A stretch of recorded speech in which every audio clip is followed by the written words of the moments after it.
ನಿನ್ನ ಗಂಡನೆದುರಿಗೆ ನೀನು ಪ್ರೇಮವನ್ನು ಬೇಡಕತ್ತೀಯ ಅಂತಂದ್ರೆ ನಿನ್ನ ಗಂಡನೆದುರಿಗೆ ನೀನು ಪ್ರೇಮದ ಭಿಕ್ಷುಕನಾದೆ. ನೀನು ನಿನ್ನ ಮಕ್ಕಳೊಂದಿಗೆ ನೀನು ಬೇಡ್ತಾ ಇದ್ದಿ ಅಂದರೆ ನಿನ್ನ ಮಕ್ಕಳೊಂದಿಗೆ ನೀನು ಪ್ರೇಮದ ಭಿಕ್ಷುಕನಾದೆ. ನೀನು ಅಲ್ಲ, ಅವ್ರ ಹತ್ರ ಇವ್ರ ಹತ್ರ ಪ್ರೇಮವನ್ನು ಬೇಡಿ ಪ್ರೇಮದ ಭಿಕ್ಷುಕನಾಗುವ ಬದಲಿ ಭಗವಂತ ಕರುಣಿಸಿದಂಥ ಈ ಹೃದಯದೊಳಗಡೆ ಪ್ರೇಮದ ಸಾಗರವನ್ನೇ ಹರಿಸ್ಯಾನ.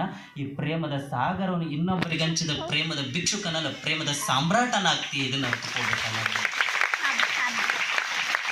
ಇದನ್ನು ಅರ್ಥ ಮಾಡ್ಕೋಬೇಕಲ್ಲ. ಮನುಷ್ಯನಿಗೆ ಈ ಅಜ್ಞಾನ ಆವರಿಸೈತಿ ಅಂದ್ರೆ ನನ್ನ ಸುಖ ನನ್ನ ದುಃಖ ಯಾವುದ್ರ ಮೇಲೆ ಅವಲಂಬಿತ ಆಗೈತೆ ಅಂತಂದ್ರೆ ಈ ಮನೆ ಇದ್ರೆ ನಾನು ಸುಖವಾಗಿರ್ತೇನೆ, 3 ಅಂತಸ್ತಿನ ಮನೆ ಇದ್ರೆ ನಾನು ಸುಖವಾಗಿರ್ತೇನೆ, ಈ ಹಣ ಇದ್ರೆ ಕೋಟಿಗಟ್ಟಲೆ ಹಣ ಇದ್ರೆ ನಾನು ಸಂತೋಷವಾಗಿರ್ತೇನೆ, ಈಕೆ ನನ್ನ ಹೆಂಡತಿಯಾಗ ನಾನು ಸಂತೋಷವಾಗಿರ್ತೇನೆ ಅಂದ್ರೆ ನನ್ನ ಸುಖ ನನ್ನ ದುಃಖ ಯಾವುದ್ರ ಮೇಲೆ ನಿರ್ಭರವಾಗೈತೆ ಅಂದ್ರೆ ಇನ್ನೊಬ್ಬರ ಮೇಲೆ ನಿರ್ಭರ ಆಗೈತಿ. ಅಂದ್ರೆ ನಿನ್ನ ಸುಖ ದುಃಖಗಳ ರಿಮೋಟ್ ಕಂಟ್ರೋಲ್ ಯಾರ ಕೈಯಾಗೈತಿ? ಇನ್ನೊಬ್ಬರ ಕೈಯಾಗ ಆತಂದಂಗೆ ಆತಲ್ಲ. ನನ್ನ ಸುಖ ನನ್ನ ದುಃಖದ ರಿಮೋಟ್ ಕಂಟ್ರೋಲ್ ಯಾರ ಕೈಯಾಗಿರಬೇಕು? ನಮ್ಮ ಕೈಯಾಗಿರಬೇಕು. ಅದು ನನ್ನ ತಲೆ ಇರಬೇಕಲ್ಲ. ನೋಡ್ರಿ, ಮನುಷ್ಯ ಎಷ್ಟು ಮೃಗೀಯವಾಗಿ ವರ್ತನೆಯನ್ನು ಮಾಡಕತ್ತಾನಲ್ಲ, ಎಷ್ಟು ಮನುಷ್ಯತ್ವವನ್ನು ಮರೆತು ಬದುಕಕತ್ತಾನಲ್ಲ. ಇವತ್ತು ನೀವೆಲ್ಲ ದಿನನಿತ್ಯ ಪೇಪರ್ನ್ಯಾಗ ಟಿವಿಯಾಗ ಕೇಳಿದ್ರೆ ಗೊತ್ತಾಗುತ್ತಾ, ಎಲ್ಲೆಲ್ಲೋ ದೇಶಗಳಲ್ಲಿ ಯುದ್ಧಗಳು ನಡೆಯಕತ್ತಾವಲ್ಲ. ಯಾಕಿಷ್ಟು ಯುದ್ಧಗಳು ನಡೆಯಕತ್ತಾವು? ಯಾವ ಕಾರಣಕ್ಕೋಸ್ಕರ ಇಷ್ಟು ಯುದ್ಧಗಳು ನಡೆಯಕತ್ತಾವು?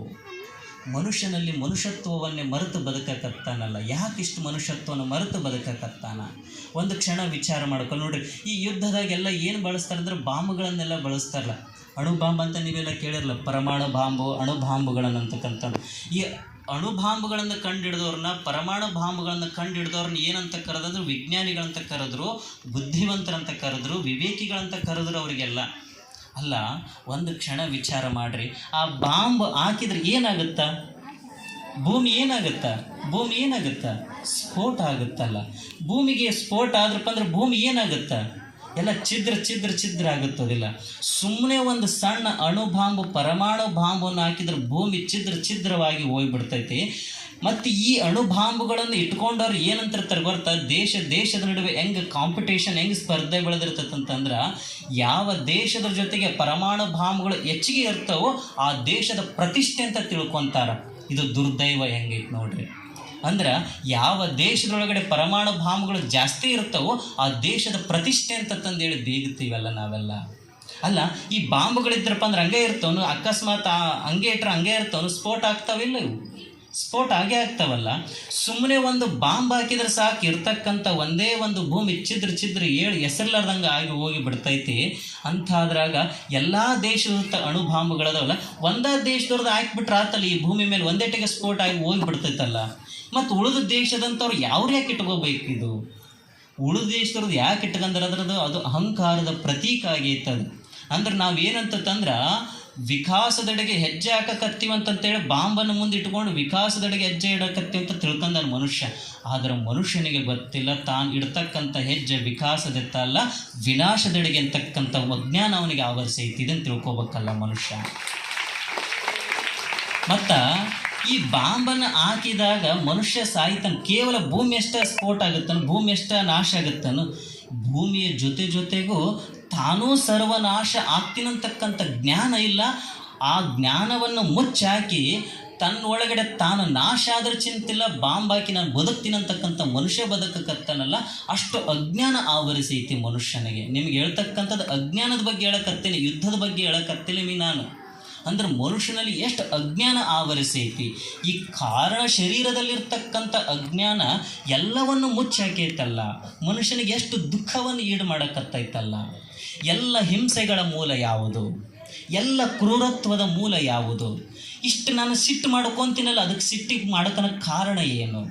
ನಾ ಇನ್ನೊಬ್ಬರ ಬಗ್ಗೆ ನಾನು ಅಸೂಹೆ ಪಡ್ತೀನಲ್ಲ, ಅದಕ್ಕೆ ಕಾರಣ ಏನು? ದುರಾಸೆ ಪಡ್ತೀನಲ್ಲ, ಇದಕ್ಕೆ ಕಾರಣಗಳೇನು? ಎಲ್ಲದಕ್ಕೂ ಮೂಲ ತಾಯಿ ಯಾವ್ದಂತಂದ್ರೆ ಅಜ್ಞಾನ. ಈ ಅಜ್ಞಾನ ಒಂದು ಹೋಯಿತು ಅಂತಂದರೆ ಉಳಿದಿರ್ತಕ್ಕಂಥದ್ದು ಜ್ಞಾನ.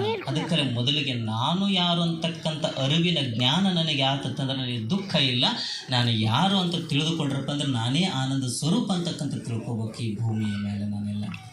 ಮನುಷ್ಯ ಒಂದು ಕ್ಷಣ ಇದನ್ನು ಹೆಂಗೆ ಅರ್ಥಕೊಳ್ಬೇಕ್ರಿ? ನೀವೇನೋ ಹೇಳ್ತೀರಿ ಸ್ಥೂಲ ಶರೀರ, ಸೂಕ್ಷ್ಮ ಶರೀರ, ಕಾರಣ ಶರೀರ, ಇದನ್ನು ಹೆಂಗೆ ತಿಳ್ಕೊಬೇಕ್ರಿ? ಹೆಂಗೆ ಅರ್ಥಕೊಳ್ಬೇಕ್ರಿ? ನೀವೇನೋ ಸ್ವಲ್ಪ ಇದು ಮಾಡ್ಕೊಂಡಿರಿ ಹೇಳ್ತೀರಿ, ಖರೆ ನಮಗೆ ಅರ್ಥ ಆಗಬೇಕಲ್ಲ. ಒಬ್ಬ ವೈದ್ಯಕೀಯ ವೃತ್ತಿಯನ್ನು ಮಾಡಬೇಕು ಅಂತಂದ್ರೆ ಮೊದಲಿಗೆ ಮೆಡಿಕಲ್ ಓದಬೇಕು ಒಬ್ಬ ಹುಡುಗ. ಅಂದರೆ ಡಾಕ್ಟ್ರ್ ಆಗಬೇಕಂದ್ರೆ ಮೆಡಿಕಲ್ ಓದಬೇಕಲ್ಲ ಮನುಷ್ಯ. ಮೆಡಿಕಲ್ ಓದೋರಿಗೆ ಗೊತ್ತಿರ್ತೈತಿ, ಅಲ್ಲೊಂದು ಡೆಡ್ ಬಾಡಿ ಇರ್ತೈತಿ.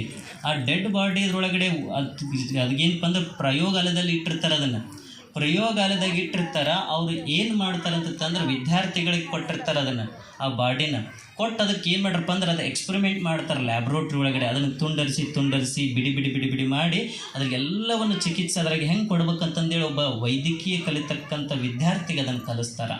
ಹಂಗೆ ಒಬ್ಬ ಜಿಜ್ಞಾಸು ಆದಂಥವನು, ಒಬ್ಬ ಈ ಜೀವನನು ಸಂತೋಷ ಪಡಬೇಕಂತ ಯಾವ್ಯಾವನು ಹೊಂಟಾನಲ್ಲ ಅವನು ಹೆಂಗೆ ವೈದ್ಯಕೀಯ ವಿದ್ಯಾರ್ಥಿ ಹೆಂಗೆ ದೇಹವನ್ನು ಬಿಡಿಸಿ ನೋಡಿ ವೈದ್ಯಕೀಯ ವೃತ್ತಿಯನ್ನು ಕಲಿತಾನೋ ಹಂಗೆ ನಾವು ಸುಖವಾಗಿರಬೇಕು, ಆನಂದವಾಗಿರ್ಬೇಕಂತ ಯಾರ್ಯಾರು ಅಪೇಕ್ಷೆ ಪಡ್ತಾರ ಅವರೆಲ್ಲರೂ ಸಹಿತ ಈ ದೇಹವನ್ನು, ಸ್ವದೇಹವನ್ನೇ, ನಮ್ಮ ದೇಹವನ್ನೇ ನಾವು ಏನು ಮಾಡ್ಕೋಬೇಕಂತಂದ್ರೆ ವಿಚಾರದ ಬಲದಿಂದ, ಜ್ಞಾನದ ಬಲದಿಂದ ಅದನ್ನು ತುಂಡರಿಸಿ ಬಿಡಿ ಮಾಡಿದ್ರಪ್ಪ ಅಂದ್ರೆ ನಮ್ಮಷ್ಟು ಜ್ಞಾನಿಗಳೇ ಯಾರಿಲ್ಲ ಈ ಜಗತ್ತಿನಾಗ. ಇದೊಂದು ಅರ್ಥ ಕೊಡ್ಬೇಕಲ್ಲ ನಾವೆಲ್ಲ. ಹೇಗೆ ಒಂದು ದೇಹ ಅಂತ ನಮಗೆ ಕಣ್ಣಿಗೆ ಕಾಣಕತ್ತೈತಿ, ನೋಡೋದಕ್ಕೆ ಒಂದೇ ಥರ ದೇಹ ಐತಿ. ಇದು ನೋಡೋದಕ್ಕೆ ಒಂದೇ ಥರ ದೇಹ ಐತಿ. ಇದ್ರೊಳಗಡೆ ಒಂದು ಸೂಕ್ಷ್ಮ ಶರೀರ ಐತಿ, ಕಾರಣ ಶರೀರ ಐತಿ. ಬಿಡಿಸಿ ನೋಡಿದ್ರಪ್ಪ ಅಂತಂದ್ರೆ ಈ ದೇಹ ಕೋಟಿ ಜೀವಕೋಶಗಳಿಂದ ಈ ದೇಹ ಶರೀರ ನಿರ್ಮಾಣ ಆಗೈತಿ, ರಚನೆ ಆಗೈತಿ. ನೋಡಲಿಕ್ಕೆ ದೇಹ ಒಂದೇ ಥರ ಕಾಣಕತ್ತೈತಿ, ಇಲ್ಲ ಅನ್ನಂಗಿಲ್ಲ. ಈ ಜೀವಕೋಶಗಳು ಸರ್ಕೊಂಡ್ಬಿಟ್ರಪ್ಪ ಅಂತಂದ್ರೆ ಈ ಸೆಲ್ಸ್ ಏನಂತೀವಲ್ಲ, ಈ ಸೆಲ್ಸ್ಗಳು ತಮ್ಮಷ್ಟಕ್ಕೆ ತಾವು ಸರ್ಕೊಂಡ್ಬಿಟ್ರಪ್ಪ ಅಂದ್ರೆ ದೇಹ ಅಂತಕ್ಕಂಥದ್ದು ಕಾಣುವುದೇ ಇಲ್ಲ, ದೇಹವೇ ಇಲ್ಲ. ಹಂಗೆ ನೋಡಿದ್ರಪ್ಪ ಅಂತಂದ್ರೆ ಜೀವ ಸಣ್ಣ ಕಣಗಳಿಂದ, ಸಣ್ಣ ಕೋಶಗಳಿಂದ ಈ ದೇಹ ರಚನೆ ಆಗೈತಲ್ಲ, ಈ ಕೋಶಗಳ ನಿರ್ಮಾಣವಾಗಿರ್ತಕ್ಕಂಥದ್ದನ್ನು ಸರಿಯಾಗಿ ಅರ್ಥಕೊಳ್ಬೇಕು ನಾವೆಲ್ಲ. ಕೋಶ ಅಂದರೆ ಏನು? ಕೋಶ ಅಂದ್ರೆ ನಿಮಗೆಲ್ಲ ಹೇಳ್ತಾ ಇದ್ದು, ಎಷ್ಟು ಕೋಶಗಳಿದ್ದಾವೆ?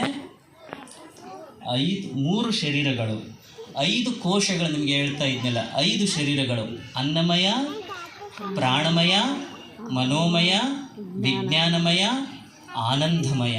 5 ಕೋಶಗಳು ಯಾವ್ಯಾವು? ಅನ್ನಮಯ, ಪ್ರಾಣಮಯ, ಮನೋಮಯ, ವಿಜ್ಞಾನಮಯ, ಆನಂದಮಯ. ಈ ಕೋಶಗಳ ಬಗ್ಗೆ ಸರಿಯಾಗಿ ಅರ್ಥ ಮಾಡ್ಕೋಬೇಕು. ಅಂದ್ರೆ ಸುಮ್ಮನೆ ನೋಡೋಕೆ ದೇಹ ಹೆಂಗೆ ಒಂದೇ ಥರ ಕಾಣಕತ್ತೆ. ಒಂದು ತ್ರಿಜ್ರಿ ಇರ್ತೈತಿ. ಇವಾಗ ತ್ರಿಜ್ರಿ ನೋಡೋಕೆ ಒಂದೇ ಥರ ಅಖಂಡ ಕಾಣುತ್ತಾ. ಅದನ್ನು ತೆರೆದಾಗ ಏನಿರ್ತೈತಿ? ಬಾಕ್ಸ್ ಇರ್ತೈತಿ ನೋಡ್ರಿ. ಕಾನಿ ಇರ್ತೈತಿ.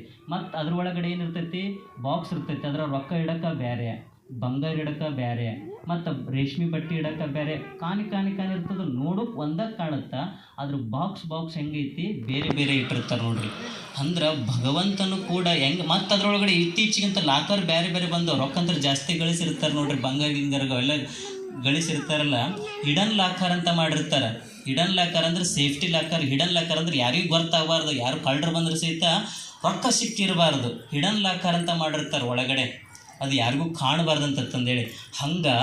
ಹೆಂಗೆ ನಾವು ಹಿಡನ್ ಲಾಕರ್ ಒಳಗಡೆ ಎಲ್ಲವನ್ನು ಮುಚ್ಚಿಟ್ಟು ಬಾಕ್ಸ್ ನೋಡೋದಕ್ಕೆ ಒಂದೇ ಥರ ಕಾಣುತ್ತಾ, ಬಾಕ್ಸ್ ಹೆಂಗೆ ಕಾಣುತ್ತಾ, ಹಂಗೆ ಭಗವಂತ ಅಂತಕ್ಕಂಥದ್ದು ಈ ದೇಹ ಐತಲ್ಲ, ಇದು ಒಂಥರ ತ್ರಿಜ್ರಿ ಥರ ನಿರ್ಮಾಣ ಮಾಡ್ಯಾನ.